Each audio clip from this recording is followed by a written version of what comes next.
السلام علیکم دوستو، میرا نام ہے مصطفیٰ اور آپ دیکھ رہے ہیں محسن ٹی وی۔ آج میری ویڈیو میرے کچھ دوستوں کی فرمائش پہ بھٹو قبیلے کے متعلق ہے۔ بھٹو قبیلہ صوبہ سندھ میں ایک بہت ہی مشہور اور سردار قبیلہ ہے جس کے زیادہ تر افراد سیاست یا زراعت سے وابستہ ہیں۔ بات کرتے ہیں بھٹو قبیلے کی تاریخ کی۔ بھٹو قبیلہ راجپوتوں کی ایک قسم ہے اور ان کا آبائی وطن راجستھان ہے۔ بھٹو خاندان قیام پاکستان سے پہلے ہی سیاسی حوالے ایک نام اور پہچان رکھتا تھا۔ قیام پاکستان کے بعد اس خاندان کے نوجوان ذوالفقار علی بھٹو نے پاکستان پیپلز پارٹی کے نام سے ایک جماعت بنائی اور عملی سیاست میں قدم رکھا۔ بھٹو خاندان کی تاریخ سیاست، ریشہ دوانیوں اور قتل و خون سے رنگی ہوئی ہے۔ خاندان کی تاریخ پر ایک روشنی ڈالتے ہیں۔ مغلیہ سلطنت نے محاصل اکٹھے کرنے کے لیے سلطنت کو انتظامی اعتبار سے مختلف حصوں میں تقسیم کر دیا۔ یہ محاصل اکٹھے کرنے والے ذمہ دار کہلائے۔ ان بہت سے محاصل اکٹھے کرنے والے ذمہ داروں میں بھٹو قبیلہ بھی شامل تھا جو بہت دولت مند تھے۔ بھٹو قبیلہ سندھ کے مرکز یعنی مغل حکومت کے قلب میں آباد تھا۔ اکبر اعظم بھی سندھ ہی میں پیدا ہوئے۔ بھٹو خانوادہ جنگجو قوم راجپوت نسل سے تعلق رکھتا ہے جو آج بھی انڈو پاکستان کی فوج کا غالب حصہ ہے۔ 15ویں صدی میں بھٹو خاندان کے بزرگ سیٹھو بھٹو جیسلمیر سے ہجرت کر کے سندھ میں آباد ہوئے۔ یہ مغل دور حکومت تھا جب سندھ پر بڑا خاندان حکمران تھا جو مغل سلطنت کے متحد تھے۔ یہ ضلع لاڑکانہ کے ایک حصے رتو ڈیرو میں آباد ہوئے اور لاڑکانہ جیکب آباد اور شکارپور کے وسیع و عریض زرخیز رقبے کے مالک ہوئے۔ یہ ضلع لاڑکانہ کے علاقے رتو ڈیرو میں آباد ہوئے اور لاڑکانہ جیکب آباد اور شکارپور کے وسیع و عریض زرخیز رقبے کے مالک ہوئے۔ اس علاقے کی اہم فصلیں چاول، کپاس اور گنا تھی۔ بھٹو خاندان ہر لحاظ سے سندھ کے دوسرے خاندانوں پر سبقت رکھتا تھا۔ یہ دولت جائیداد کے حوالے سے بھی ممتاز تھے اور دیگر زمینداروں کی نسبت شان و شوکت، عظمت اور اقتدار کے اصول پر یقین رکھتے تھے۔ یہ راجپوت غالباً 18ویں صدی میں مسلمان ہوئے۔ تالپور خانوادے اور اس کے بعد سندھ میں چارلز نیپیر کی حکومت کے دوران اس خاندان کی سربراہی دودا خان بھٹو کر رہے تھے جو ستو خان کے پوتے تھے۔ دودا خان بھٹو نے اپنی زمینوں میں توسیع کے لیے خاصا کام کیا اور بھٹو خاندان میں سب سے زیادہ زمینوں کے حامل فرد بن گئے۔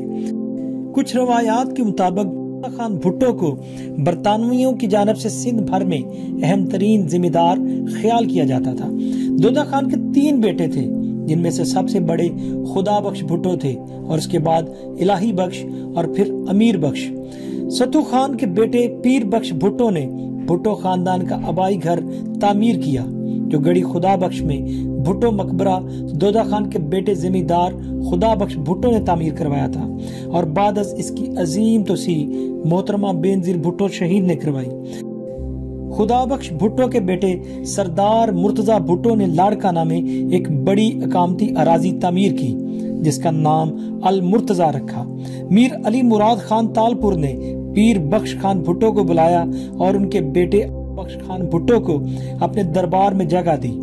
در حقیقت انہوں نے بھٹو خاندان کی جانب سے بغاوت کے خدشے کے پیش نظر ان کے بیٹے کو اپنے ہاں رکھ لیا جو بظاہر دوستی پر معمول تھا لیکن در پردہ طور پر نظر بندی تھی۔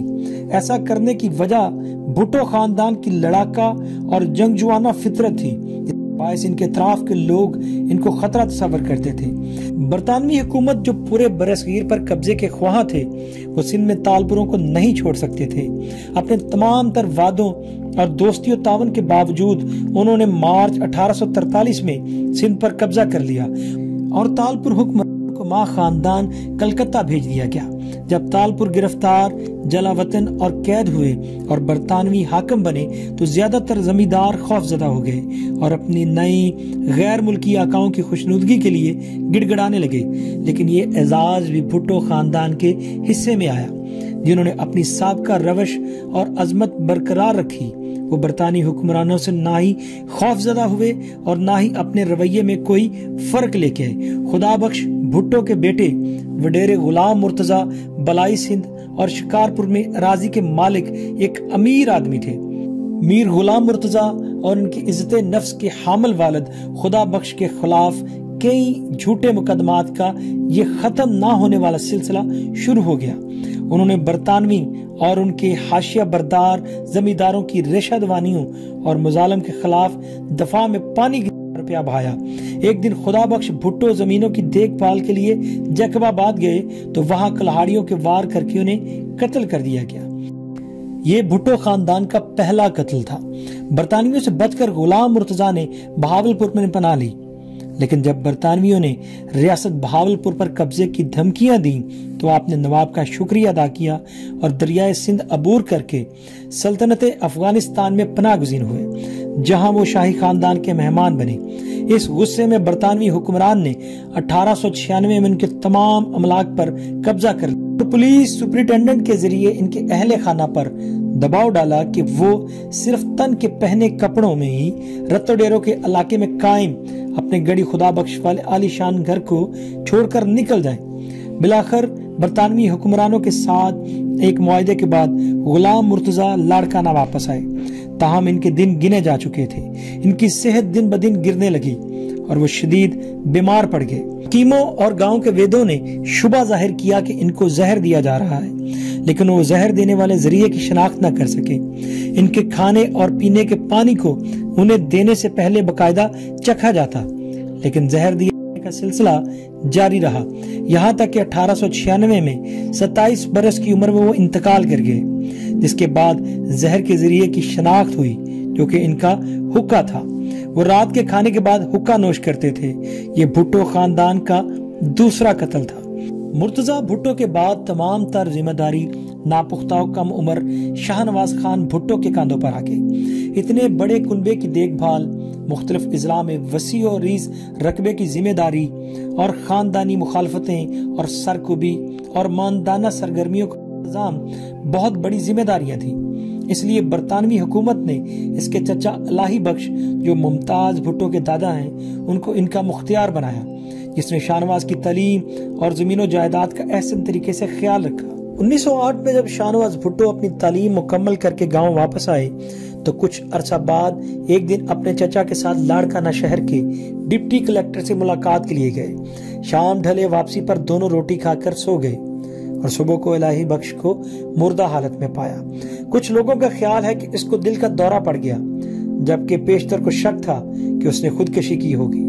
الہی بخش کی موت کے بعد اس کے 2 بیٹوں کو اہل و عیال کی ذمہ داری بھی شاہ نواز بھٹو کے کاندھوں پر آ گئی۔ رتو ڈیرو لاڑکانہ سے 28 کلومیٹر پر ایک ذیلی ضلع ہے۔ اس قصبے میں بھٹو خاندان کے بنگلے اور وسیع و ریز زرخیز زمین ہے، جہاں ان کے بہت سے رشتہ دار رہتے ہیں۔ پہلا بھٹو خاندان جو جہاں قیام پذیر ہوا وہ رسول بخش خان بھٹو کا تھا۔ ان کے بعد خان بہادر احمد خان بھٹو پگدار بنے۔ سردار واحد بخش خان بھٹو کے بھائی نواب نبی بخش بھٹو دہلی مقننہ کے رکن رہے۔ کچھ عرصہ لاڑکانہ کے ڈسٹرکٹ لوکل بورڈ کے صدر بھی رہے۔ ان کے بیٹے ممتاز بھٹو سندھ کے وزیر اعلیٰ اور قومی اسمبلی میں وفاقی وزیر بھی رہے۔ یہ شہر سیاسی قائدین کے حوالے سے بھی جانا جاتا ہے۔ اس دھرتی کے اہم سپوت سر شاہ نواز خان بھٹو، نواب نبی بخش خان بھٹو، ذوالفقار علی بھٹو، بینظیر بھٹو اور ممتاز علی خان بھٹو شامل ہیں۔ سر شاہ نواز بھٹو رتو ڈیرو میں 1888 میں پیدا ہوئے۔ آپ خدا بخش بھٹو کے پوتے اور مرتضیٰ بھٹو کے بیٹے تھے۔ آپ کو تعلیم کے لیے انگلینڈ بھیجا گیا۔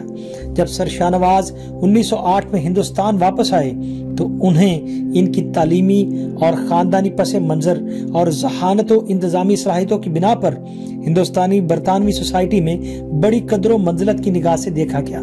وہ برطانوی ہندوستان میں سندھ کے ترجمان سمجھے جاتے تھے اور انہی کی کوششوں سے سندھ کو بمبئی سے الگ درجہ دیا گیا۔ 1925 میں سر شاہ نواز بھٹو سندھ نیشنل محمدن ایسوسی ایشن کے صدر بنے۔ 1937 میں سندھ کے نمایاں جاگیرداروں میں سر شاہ نواز بھٹو، اعلیٰ بخش، عمر سومرو اور یار محمد جنیجو کی سرکردگی میں سندھ یونائٹڈ پارٹی میں تشکیل دی گئی۔ 1940 میں سر شاہ نواز بھٹو نے سندھ پارٹی قائم کی۔ 1947 میں آپ ریاست جوناگڑھ منتقل ہو گئے اور ریاست کے دیوان یعنی وزیر اعظم کا عہدہ سنبھالا۔ یہاں وہ دیوان شاہ نواز کہلائے۔ 1947 میں دیوان شاہ نواز نے نواب آف جوناگڑھ کو انڈیا سے الحاق پر زور دیا۔